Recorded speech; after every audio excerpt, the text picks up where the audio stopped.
నమస్తే. Welcome to BRK health. నేను ఝాన్సీ. మీలో చాలామంది మోకాలు నొప్పులతో, తిమ్మిళ్ళతో, అలాగే కొన్ని కైండ్ ఆఫ్ జాయింట్ పెయిన్స్ ఉంటాయి. షోల్డర్ పెయిన్ ఉంటుంది, నీ పెయిన్ ఉంటుంది. ఈ కైండ్ ఆఫ్ పెయిన్స్ ఏవైతే ఉంటాయో అంటే ఏ రకమైన నొప్పులున్నా, వాతం ఉన్నా సో, వీటన్నిటికి మన ఆయుర్వేదంలో ఏదైనా చిట్కా ఉందా? ఏదైనా రెమెడీ ఉందా? అని చాలామంది అనుకుంటారు. ఎందుకంటే చాలామంది కొంతమంది ఏంటి అనంటే బయటేమన్నా హాస్పిటల్స్‌కెళ్తే ఏమైనా చెక్ చేసి మరి సర్జరీ చేయమంటారేమో అని అక్కడ భయపడుతుంటారు. అసలు హాస్పిటల్ అంటేనే చాలా మటుకు భయపడుతుంటారు. ఒకరు చెప్పుకోవడానికి భయపడుతుంటారు. అలాంటి వాళ్ళు ఏంటి అనంటే అరే! మనకి ఎవరైనా ఒక చిన్న ఇంటి రెమెడీ చెప్తే బావుండు. అంటే ఏంటి అనంటే మెయిన్‌గా ఇంటి రెమెడీ కోసం ఎందుకు చూస్తారు అనంటే లైక్ బయట దానికి ఏమైనా సైడ్ ఎఫెక్ట్స్ ఉంటాయేమో! ఎందుకు ఈ పాయింట్ వచ్చింది అనంటే, ఈ కోవిడ్ ఇంజెక్షన్ ఏదైతే ఉందో అదేసుకున్నాక చాలా మంది భయపడ్డారు. సో, అలా దీని తర్వాత కోవిడ్ తర్వాత ఇంకా భయపడుతున్నారు. సో, దానివల్ల ఏమవుతుందంటే హోమ్ రెమెడీ కోసం చాలా మంది వెయిట్ చేస్తున్నారు. సో, మరి ఈ సమస్యకి హోమ్ రెమెడీ ఉందా? లేదా? అని మరి గత 35 సంవత్సరాలుగా ఈ ఆయుర్వేదంలో నిపుణులుగా ఉండి మంచి పేరు ప్రఖ్యాతలు సంపాదించుకున్న డాక్టర్ చిట్టిబొట్ల మధుసూదన్ శర్మ గారున్నారు. ఆయన్నడిగి మనం ఇవాళ తెలుసుకుందాం. నమస్కారం సార్. నమస్తే. సార్ మరి ఈ మధ్య కాలంలో చూస్తున్నట్టయితే మోకాళ్ళ నొప్పులు, కీళ్ళ నొప్పులు, కాళ్ళ వాతమని, తిమ్మిర్లని వీటితో చాలా బాధపడుతుంది సార్. వీటికి మెయిన్‌గా ఏంటి సార్? ఏ లోపం వల్ల ఈ విధంగా అవుతూ ఉంటుంది మనుషులకి? చాలా చాలా కారణాలున్నాయమ్మా. Okay sir. సో, ఈ రోజుల్లో ముఖ్యంగమ్మా బీ12 లోపం చాలా మందిలో కలుగుతుందమ్మా. ఓకే. అంటే బి12 లోపం ఉంటే ఈ విధంగా ఎక్కువ ఈ ఉంటాయా ఈ సార్ ఇవి? సమస్యలొచ్చేదానికి కూడా అవకాశం ఉంటుందమ్మా. ఓకే. Okay sir. కాబట్టి ముఖ్యంగా ఈ ఇతర పోషకాంశాల లోపంతో పాటు బీ12 లోపం కూడా ఎక్కువ శాతం మందిలో వస్తుండడం చేతనే ఓకే సార్. మోకాళ్ళ నొప్పుల నుంచి, కీళ్ళ నొప్పుల నుంచి, నరాల నొప్పుల నుంచి, కండరాల నొప్పుల నుంచి వివిధ రకాలైన నొప్పులొస్తున్నాయమ్మా. అవును కాళ్ళు, సార్. చేతులు తిమ్మిర్లొస్తున్నాయి, కాళ్ళు, చేతులు మంటలున్నాయి.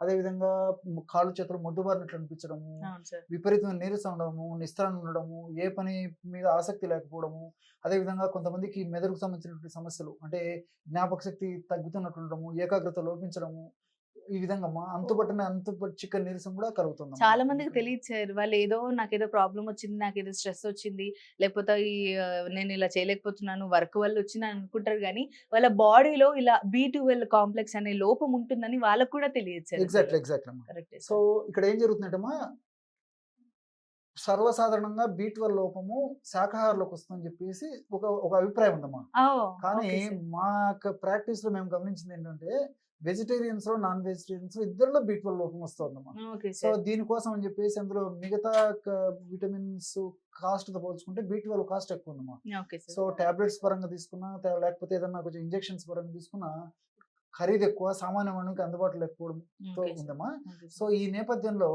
మరి మనం ప్రకృతిలో ఉన్నటువంటి ఔషధాలపైన మనం దృష్టి కేంద్రీకరించి ఆలోచించినట్లయితే, మరి మామిడి జీడిలో ఓకే సార్. బీ12 అద్భుతంగా ఉన్నట్లు పరిశోధనలో కూడా నిరూపణ అయిపోయిందమ్మా. ఓకే చాలా సార్. మందికి తెలియదమ్మా. కాబట్టి మనం మామిడి జీడిని మనం సద్వినియోగం చేసుకున్నట్లయితే, మరి బి కాంప్లెక్స్ ముఖ్యంగా ఈ బీ12 లోపం చక్కదిద్దబడి, బీ12 లోపం వల్ల కలిగేటువంటి మీరడిగినట్లు, నేను చెప్పినట్లు అనేక రకాలైనటువంటి అనారోగ్య సమస్యలు తగ్గిపోతాయమ్మా. Okay so, sir. మరి ఆ మామిడి టెంకను ఎట్లా సద్వినియోగం చేసుకోవాలంటేమ్మా, okay sir.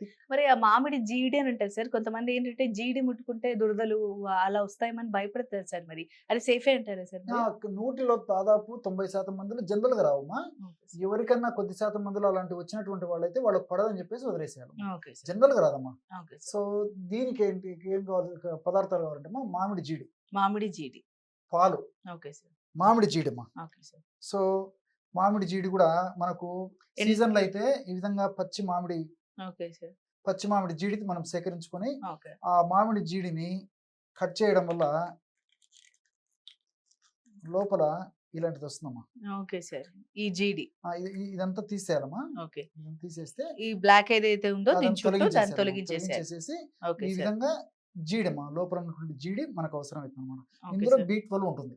Okay sir. So, దీన్ని చిన్న ముక్కలుగా చేసేసి ఓకే. బాగా ఒక 2 రోజులు గాని, 3 రోజులు గాని, 4 రోజులు గాని బాగా ఆరిపోయిన తర్వాత నీడలో ఆరబెడితే సరిపోతుందమ్మా. Okay sir. బాగా చిన్న స్లైసెస్ ఎంత హ్మ్. పల్చగా మనం స్లైసెస్ లాగా తయారు చేసి ఆరబెడితే అంత తొందరగా ఆరిపోతుందమ్మా. Okay sir. ఎండిపోతుంది. Okay sir.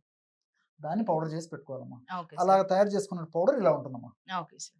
సో, లేనప్పుడు ఒకవేళ అన్ సీజన్‌లో మరి మామిడి పళ్ళు దొరకనటువంటి సీజన్‌లో ఏం చేయాలంటే ఆల్రెడీ మనకు ఆన్‌లైన్‌లో ఈ యొక్క పౌడర్ దొరుకుతుంది. ఆహా! ఈ ఆహ్, మధ్య అన్నీ దొరికేస్తున్నాయి ఇబ్బంది సార్. లేదమ్మా. హ్మ్. కాబట్టి మనసుంటే మార్గం ఉంది. హ్మ్. సో, ఒక సీజన్‌లో మనం సేకరించుకొని తయారు చేసుకోలేకపోయినా ఆన్‌లైన్‌లో గానీ, లేకపోతే ఆయుర్వేద ఔషధ విక్రయశాలలో గానీ కూడా మనం మామిడి జీడిని తెప్పించుకొని వాడుకోవచ్చమ్మా. జీడి పొడి దొరుకుతుందమ్మా. Okay sir. సో, రెండవదేంటంటే బెల్లం. బెల్లం, మూడవదొచ్చేసి పాలు. పాలు. ఈ 3 పదార్థాలతోనే ఓకే మనం ఈ సార్. బి12 లోపాన్ని బెల్లం, పాలు. అధిగమించవచ్చమ్మా. Okay sir. ఇది బెల్లం అమ్మా, ఓకే పాలు. సార్. ఓకే పాలు సార్. కూడా 200 ఎంఎల్ తీసుకోవాలి. ఔషధం ఎలా తయారు చేసుకోవాలో చెప్తాను చూడమ్మా. సార్ మరి దీని తయారీ పద్ధతి మా కోసం ఒకసారి చూపించండి సార్. తప్పకుండామ్మా. హ్మ్. ముందు ఒక పాత్ర తీసుకోండమ్మా. ఓకే పాలు సార్. కాచాలి కదమ్మా! ఓకే ఒక సార్. మా పాత్ర దగ్గర తీసుకో. ఉన్నాయి సార్. ఓకే. ఇదిగోండి సార్. ఈ విధంగా ఒక పాత్ర తీసుకోండమ్మా. Okay sir. ఓకే. ఇందులో 200 ఎంఎల్ మిల్క్ చెప్పాను కదమ్మా! అవును సార్. 200 మిల్క్‌లో హ్మ్. 100 ఎంఎల్ మాత్రమే ఇందులో పోసేయాలమ్మా. Okay sir. అర్థమైంది కదా తల్లి? హ్మ్. 100 ఎంఎల్ మాత్రమే ఇందులో మిల్క్ పోయాలి. Okay sir. మిగతా 100 ఎంఎల్ హ్మ్. ఎలా తయారు చేసుకోవాలో చెప్తాను చూడమ్మా. Okay sir. ఎందుకంటే ఒకేసారి ఈ 200 ఎంఎల్ మిల్క్‌లో మనం మామిడి జీడి పొడి కలిపితే కలవదమ్మా. అవును సార్. ముద్దలు ముద్దలు వచ్చేస్తుంది. అవును. కాబట్టి ఏమంటే మామూలు పాలల్లో అది కరిగించేసి బాగా కలిసిపోయిన తర్వాత ఈ ఈ మిగిలిన పాలలో కలిపేసి వేడి చేయాలమ్మా. Okay sir. సో, ఇప్పుడు 100 మిల్లీలీటర్ల పాలు ఇందులో తీసుకున్నాం కదమ్మా! అవును సార్. అదే విధంగా పక్కన మిగిలిన 100 మిల్లీలీటర్ల పాలు ఈ విధంగా తీసుకొని హ్మ్. ఇందులో మామిడి జీడి పొడమ్మా. Okay sir. మామిడి జీడి పొడి ఒక టీ స్పూన్ అంటే ఇంచుమించు ఒక 5 గ్రామ్స్ పొడమ్మా. ఓకే ఇందులో సార్. కలిపేసేయాలి. Okay so, sir. ఈ విధంగా మామూలు పాలలో అంటే కాచకుండా చల్లగా ఉన్నటువంటి పాలల్లో అయితే హ్మ్. ఈ మామిడి జీడి పొడి బాగా సులువుగా కరిగిపోతుందమ్మా. Okay sir. లేకపోతే నేను ఇంతకుముందు చెప్పినట్టు ఈ వేడి పాలల్లో ఈ మామిడి జీడి పొడేసినప్పుడు ముద్దలు ముద్దలుగా అయ్యేటువంటి అవకాశం ఉంటుంటుంది కాబట్టి ముందు బాగా కలుపుకోవాలమ్మా. Okay sir. సో, ఒక నిమిషం లేదా 2 నిమిషాల సేపు అదంతా బాగా కలిసిపోయేటట్టు కలుపుకోవాలి తల్లి. Okay so, sir. ఈ మామిడి జీడిలో కేవలము బి12 సంబంధించినటువంటి అంశాలే కాకుండా మరి ఇతర అనేక రకాలైనటువంటి calcium, magnesium, phosphorus, potassium, fibre ఇలాంటివి అనేక రకాలైన రసాయన పదార్థాలున్నాయమ్మా. మామిడి జీడిని కేవలం బి కాంప్లెక్స్ లోపం తగ్గేదానికే కాకుండా మరి ఇతర అనేక రకాలైనటువంటి వ్యాధులు తగ్గేదానికి కూడా ఆయుర్వేద వైద్యులు వాడతారమ్మా. ముఖ్యంగా స్త్రీలలో కలిగేటువంటి బహిష్టు స్రావాలు ఎక్కువగా ఉండేటువంటి పరిస్థితుల్లో గానీ, ఓకే సార్. అదేవిధంగా మరి కొన్ని రకాలైనటువంటి బ్లీడింగ్ సమస్యల్లో గానీ, హ్మ్. అదేవిధంగా ఎక్కువగా విరేచనాలు అయ్యేటప్పుడు గానీ, అప్పుడు ఈ మామిడి జీడిని వివిధ రకాలైనటువంటి ఔషధాల్లో కలిపేసేసి ఆ యొక్క సమస్యలు తగ్గించేందుకు ఆయుర్వేద వైద్యులు వాడతారమ్మా. Okay so, sir. ఈ విధంగా మాక్సిమం ఒక 90%, 80% దాకా ఈ విధంగా కలిసిపోయిన తర్వాతమ్మా మనము ఈ యొక్క పాలలో కలిపేసేయాలి. ఈ విధంగా బాగా కలిసిపోయిన తర్వాత మనం ఆ పాలలో కలిపేసేయాలమ్మా. Okay sir.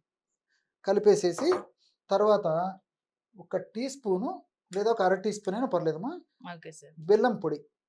Okay sir. బెల్లం పొడి కూడా కలిపేసేయాలమ్మా. Okay sir. ఈ విధంగా కలిపేసేసి బాగా కొంచెం సేపు కాచాలమ్మా అంతే. Okay sir. కాచడం వల్ల ఏమైతుందంటే బెల్లం అంతా ఈ పాలలో కూడా కరిగిపోతుందన్నమాట. Okay so, sir. ఇందులో బెల్లం కలిసిపోయింది. అదే విధంగా మామిడి జీడి పొడి కలిసిపోయింది.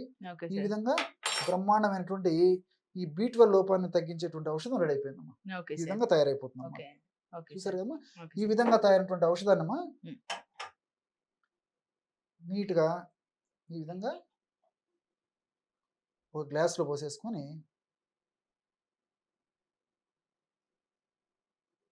రోజు ఒక్కసారమ్మా ఉదయం పూట మనం టీ, కాఫీ తాగినట్లు టీ గాని, కాఫీ గాని పాలు తాగుతామమ్మా. ఆ విధంగా ఉదయం పూట రోజు ఒక్కసారి, లేకపోతే సాయంత్రం పూట అయినా రోజు ఒక్కసారి, లేదా రాత్రి పడుకునేటప్పుడైనా రోజు ఒక్కసారి. ఈ పద్ధతిలో సేవించడం వల్ల చాలా త్వరగా, శీఘ్రంగా, సత్వరమే వెంటనే ఈ బి12 మన బాడీలో డెవలప్ అయ్యేసేసి బి12 లోపాల వల్ల కలిగేటువంటి అనేక రకాలైన లక్షణాలు కూడా తగ్గిపోతాయమ్మా. ఓకే. చూసారు కదా! మరి డాక్టర్ గారైతే విటమిన్ బి12 కాంప్లెక్స్‌తో ఎవరైతే బాధపడుతూ ఉంటారో, వాటి వల్ల వచ్చే సమస్యలు అంటే కీళ్ళ నొప్పులు గాని, వాతం గాని, లేదా ఇతర ఏ సమస్యలున్నా లైక్ అలసిపోవడం గాని, తొందరగా ఈ కైండ్ ఆఫ్ ఏదైతే ఉంటాయో వాటికి చక్కటి రెమెడీ అయితే తెలియజేయడం జరిగింది. ఈ రెమెడీ మీకోసం మరొకసారి. ముందుగా ఒక గ్లాస్ పాలు తీసుకోండి. ఆ గ్లాసు పాలను హాఫ్‌గా డివైడ్ చేయండి. ఓకే.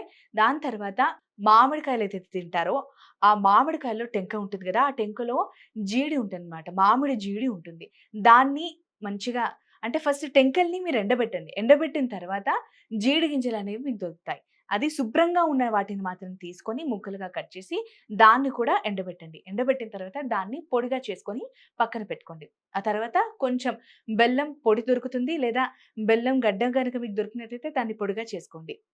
ఇవన్నీ పక్కన పెట్టుకున్న తర్వాత ఒక కడాయి తీసుకొని, అందులో నేను ముందు ఏదైతే చెప్పానో సగం పాలు గ్లాస్‌కి సగం ఏదైతే ఉన్నాయో ఆ సగం పాలని ఫస్టు మన గిన్నెలో వేసేసుకొని కాగించుకోండి. దాని తర్వాత సెపరేట్ మిగిలినవి ఏవైతే ఉన్నాయో 50 అంటే గ్లాస్‌కి సగం పాలు ఏవైతే ఉన్నాయో ఆ పాలలో మనము ఇంతకుముందు చెప్పుకున్నట్టుగా మామిడి జీడి గింజలతో ఏదైతే పొడి చేసామో ఆ పొడిని కలిపేసుకోండి. ఎందుకంటే ఈ విధంగా కలపడం వలన ఆ పొడి మంచిగా మిక్స్ అవుతుందనమాట. డైరెక్ట్‌గా కాగిన పాలల్లో వేస్తే అదేమవుతుందంటే గడ్డలు గడ్డలుగా ఉండిపోతుంది. కాబట్టి సెపరేట్‌గా మనం మిగిల్చుకున్న పాలల్లో ఈ మామిడి జీడి గింజల పొడి ఏదైతే ఉందో దాన్ని మంచిగా కలిపేసుకొని ఆల్రెడీ కాగుతున్న పాలల్లో కలిపేసుకోండి. అలా కలిపేసుకున్న తర్వాత ఒక స్పూను అలా మనం బెల్లాన్ని యాడ్ చేసుకొని మంచిగా మరిగించేసుకొని పొద్దున, రాత్రి తాగితే గనక ఎవరైతే బి12 లోపంతో బాధపడుతూ ఉంటారో వారందరికీ మంచి ఉపశమనం లభిస్తుంది. సో, మీకు ఈ వీడియోని కనుక నచ్చినట్టయితే లైక్ చేయండి, షేర్ చేయండి, సబ్స్క్రైబ్ చేయండి. అలాగే మీకు ఇంకా ఎటువంటి సమస్య ఉన్నా, హోమ్ రెమెడీ కావాలని కోరుకున్నా, అలాగే మరి స్వయంగా మీరు చూస్తూనే ఉండొచ్చు ఇప్పటివరకు వీడియోలు. డాక్టర్ చిట్టిపొట్ల మధుసూదన శర్మ గారు చెప్పిన రెమెడీస్ అన్నీ చాలా బాగా పనిచేస్తున్నాయి. సో, సార్ ద్వారా మీ సమస్యకి మంచి రెమెడీ దొరికేలా మేము చేస్తాం. ఇది ఇవాల్టి ఎపిసోడ్. మరొక ఎపిసోడ్‌లో మళ్ళీ కలుద్దాం. నమస్తే.